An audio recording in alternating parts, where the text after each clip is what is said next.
The bundle of sticks. A farmer had 4 sons. The 4 sons were hard workers but always quarreled among themselves.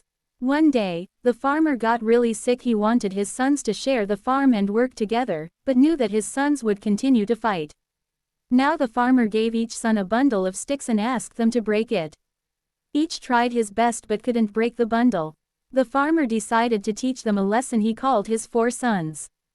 He gave each son a stick and asked them to break it.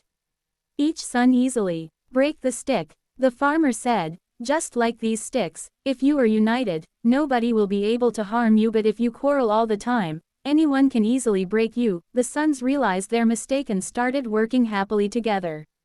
Moral of the story: there is strength in unity.